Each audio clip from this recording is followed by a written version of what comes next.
الرحمن الرحیم۔ السلام علیکم۔ سیکنڈ ایئر، آج ہم اپنی 12ویں جماعت کی کتاب اردو کی جو ہے اس کا پہلا سبق پڑھیں گے، جس کا نام ہے مناقب عمر بن عبدالعزیز، جس کو لکھا ہے علامہ شبلی نعمانی نے۔ عمر بن عبدالعزیز بنی امیہ خلافت کے 8ویں فرما روا تھے، ٹھیک ہے، اور آپ کی جو تمام جو دور خلافت تھا آپ کا، وہ بالکل اسلام کے اصولوں کے مطابق گزرا، ٹھیک ہے۔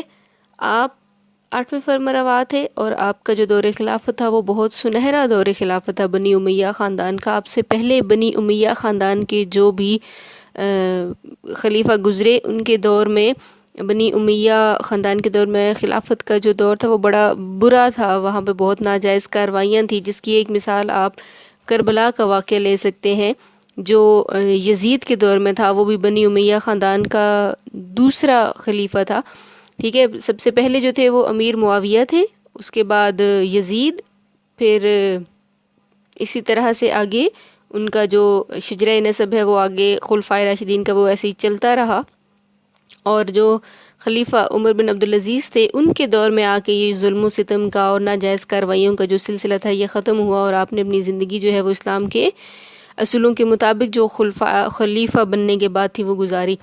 خلیفہ بننے سے پہلے کی جو آپ کی زندگی تھی وہ بڑے ناز و نام میں گزری تھی۔ آپ ایک دن میں کئی لباس تبدیل کرتے تھے، کئی قیمتی لباس تبدیل کرتے تھے، اور یہ بھی مشہور ہے کہ آپ جو لباس ایک دن پہنتے تھے، ایک دفعہ پہنتے تھے، وہ دوبارہ زیب تن نہیں کرتے تھے۔ آپ مختلف قسم کی بہت قیمتی خوشبو عطر استعمال کرتے تھے، آپ کے پاس قیمتی سے قیمتی سواری ہوتی تھی۔ لیکن یہ ساری باتیں جو تھیں یہ خلیفہ بننے سے پہلے تھیں۔ جب آپ خلیفہ بنے تو آپ نے اپنی زندگی کو اسلام کے اصولوں کے مطابق ڈھالا، نہ صرف مسلمانوں کے ساتھ بلکہ غیر مذہب کے ساتھ بھی آپ کا سلوک بہت اچھا تھا۔ جو آپ کا طرز عمل تھا وہ صرف ان کی ایک شخصی حالت کا نہیں بلکہ اسلام کا اصلی طرز عمل تھا، کیونکہ اسلام جو ہے وہ بہت اچھا مذہب ہے، اور وہ تمام لوگوں کو برابری کے حقوق دیتا ہے۔ اس کی نظر میں کوئی بڑا یا چھوٹا نہیں ہے، چاہے کوئی بادشاہ ہے چاہے کوئی عوام ہے۔ آپ جب خلیفہ بنے تو آپ نے اپنی تمام زندگی جو ہے وہ لوگوں کی خدمت کے لیے وقف کر دی، اسی لیے آپ کو جو ہے وہ عمر ثانی کا لقب بھی دیا جاتا ہے۔ یعنی آپ نے جو اپنی خلیفہ بننے کے بعد کی زندگی گزاری ہے وہ تقریباً اسی طرح سے تھی کہ جس طرح سے عمر فاروق رضی اللہ عنہ نے اپنی زندگی جو ہے وہ خلیفہ بننے کے بعد گزاری، تو اس طرح سے آپ کو عمر ثانی کا لقب بھی دیا جاتا ہے۔ عمر فاروق رضی اللہ عنہ سے آپ کا جو شجرہ نسب ہے وہ آپ کی والدہ ماجدہ کی طرف سے تھوڑا ملتا ہے، کہ حضرت عمر فاروق رضی اللہ عنہ کی پوتی تھیں آپ کی والدہ ماجدہ، عاصم ان کا نام تھا، ٹھیک ہے۔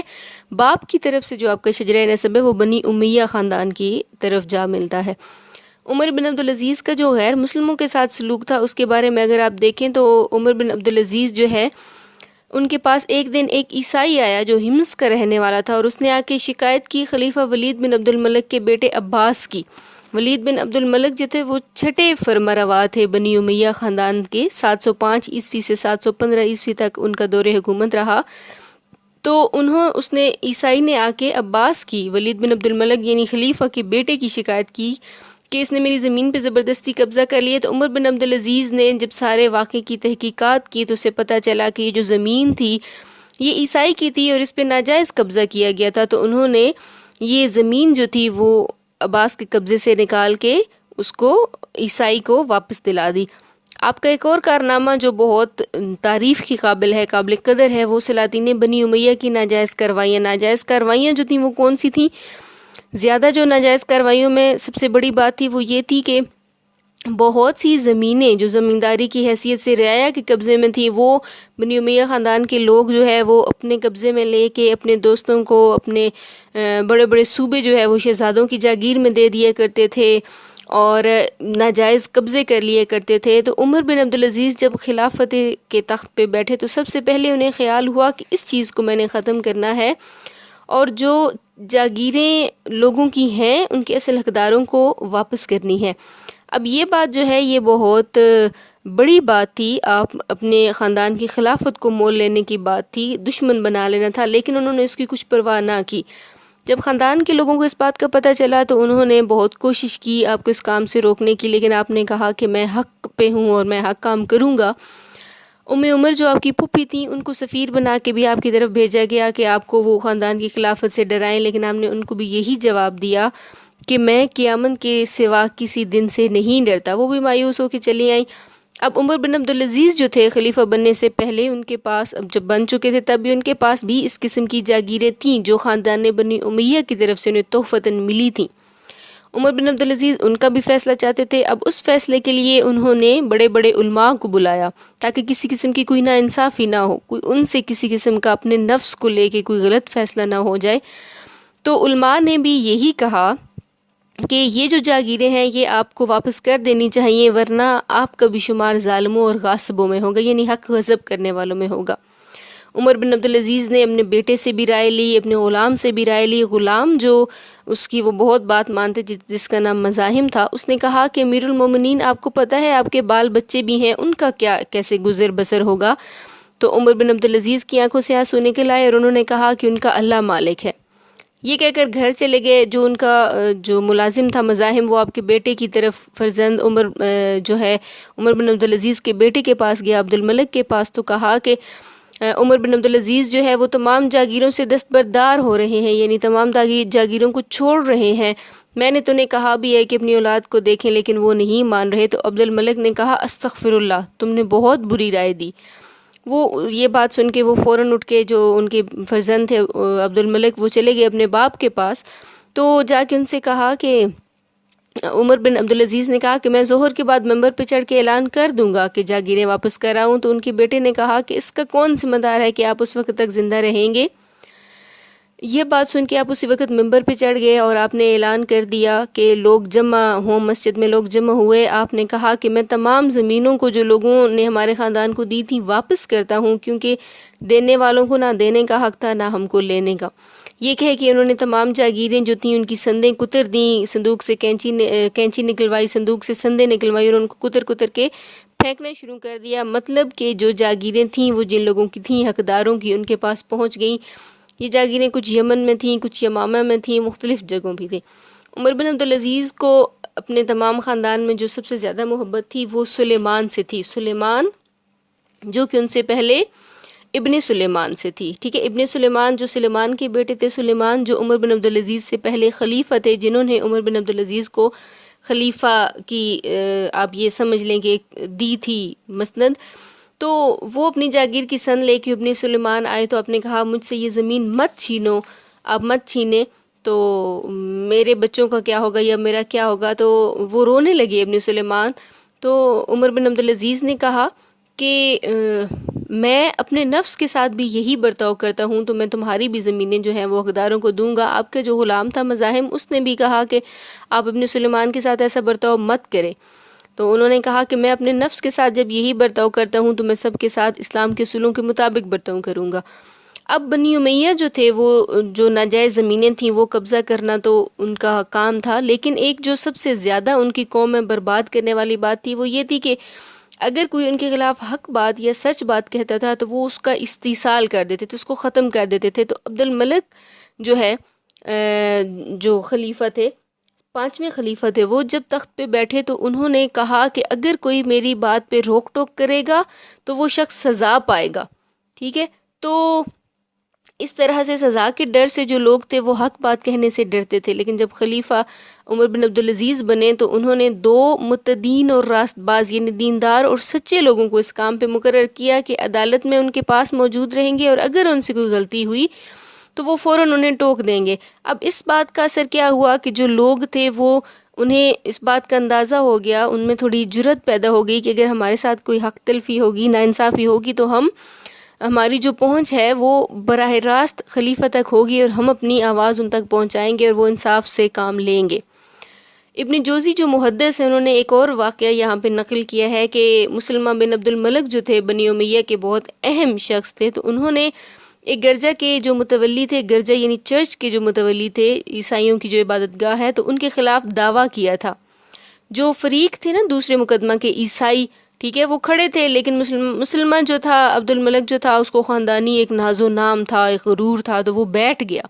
عمر بن عبدالعزیز نے کہا کہ اگر تمہارا فریق مقدمہ کھڑا ہے اس لیے تم بیٹھ نہیں سکتے، تم بھی اس کے برابر کھڑے ہو جاؤ، یعنی اگر وہ عیسائی کھڑا ہے تو مسلمہ بن عبد الملک بھی کھڑا رہے گا چاہے وہ کسی بڑے خاندان سے ہی کیوں نہ ہو، ٹھیک ہے، اور کسی کو مقرر کرو جو تمہاری طرف سے مقدمے کی پیروی کرے، یعنی تمہاری طرف سے بھی وکیل ہوگا جو مقدمے کی پیروی کرے گا۔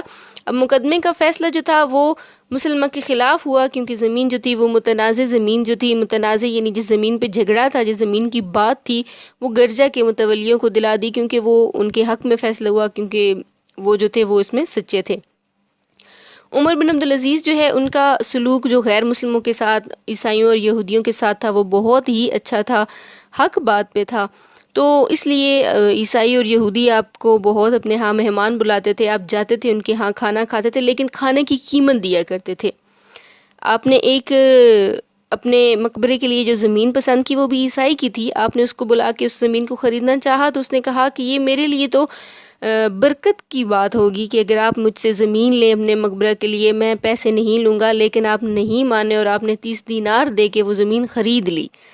عمر بن عبدالعزیز کی جو تھی نا حکومت جو تھی، ٹھیک ہے، اس کا سب سے جو بڑا اصول تھا وہ مساوات اور جمہوریت تھا، یعنی تمام لوگوں کو یکساں حقوق دیتے تھے، کسی قسم کی کسی کو کسی پہ کوئی ترجیح حاصل، کوئی برتری حاصل نہیں تھی، کوئی فوقیت حاصل نہیں تھی، چاہے کوئی بادشاہ ہے چاہے کوئی عوام ہے۔ جیسے آپ نے اوپر پیراگراف میں دیکھا کہ مسلمہ بن عبد الملک جو تھا، ٹھیک ہے، خلیفہ تھا بنی امیہ کا، لیکن جب فریق مقدمہ عیسائی، ٹھیک ہے، وہ کھڑے تھے تو عمر بن عبدالعزیز نے مسلمہ بن عبد الملک کو بھی کہا کہ تم بھی کھڑے رہو گے، تمہارا فریق کھڑا ہے تو چاہے تم جتنے بڑے خاندان سے بھی ہو۔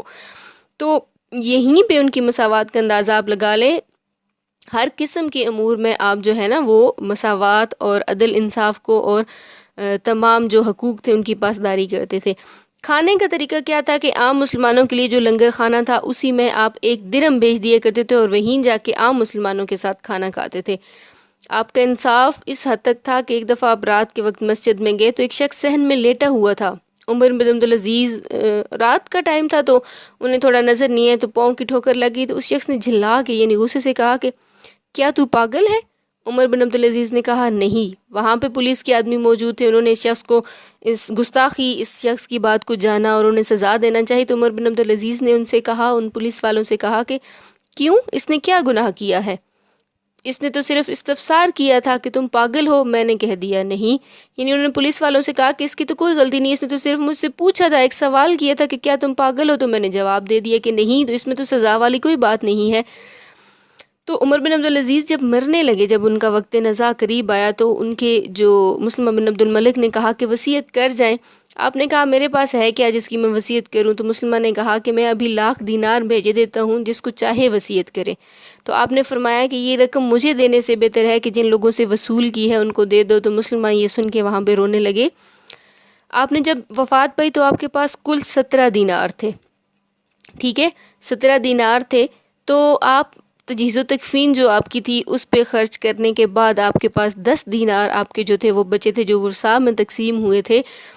اس سلسلے میں آپ یہ بات ذہن میں رکھیں، جو خلفائے بنی امیہ تھے ان کی دولت اس حد تک تھی کہ ہشام بن عبد الملک نے جب وفات پائی تھی تو ان کے ترکے میں جو چیزیں تھیں جو صرف اولاد ذکور کو، یعنی جن کا آپ کہیں کہ تاریخ میں ذکر اولاد کا ملتا ہے، ان کو جس قدر نقدی رقم وراثت میں ملی تھی، ٹھیک ہے، صرف جو نقدی رقم تھی وہ وراثت میں جو ملنی تھی وہ 1,10,00,000 دینار تھی۔ لیکن عمر بن عبدالعزیز جب خلافت کے تخت پہ بیٹھے تو انہوں نے سب کچھ اللہ تعالیٰ کی راہ میں قربان کر دیا اور کل 17 دینار آپ نے چھوڑے۔ غرض یہ ہے کہ عمر بن عبدالعزیز کی خلافت اور سلطنت بالکل اسلام کے عین اصولوں کے مطابق تھی، اور آپ نے یہ بتا دیا کہ خلافت کس طرح سے کرتے ہیں، اور اسلام کے اصولوں کے مطابق آپ نے جو ہے اپنی خلافت کے جو 2-2.5 سال تھے وہ گزار کے یہ بات بتا دی کہ ناجائز کارروائیوں کو تھوڑے سے وقت میں بھی 2 سے 2.5 سے 3 سال کا عرصہ جو ہے وہ ان کی خلافت رہی تھی اس کو مٹایا جا سکتا ہے اور ان کو ختم کیا جا سکتا ہے، اور کس طرح سے اسلام کے اصولوں پہ عمل پیرا ہو کہ انہوں نے عزت حاصل کی اور کس طرح سے لوگوں کے دلوں میں اپنا گھر بنایا۔ اب آپ نے اس چیز کے جو اہم نکات ہے میں نے آپ کو تھوڑا بتا دیا ہے، اس کو ذہن میں رکھنا ہے اور اس سبق کا خلاصہ لکھنا ہے، جو کہ میں نے آپ کو پہلے بھی بتایا تھا کہ سبق کا 1 تہائی ہوگا، اور تشریح جو ہے وہ آپ کو جو بھی پیراگراف دیا جائے گا اس کی تفصیل میں آپ نے تشریح بھی لکھنی ہوگی۔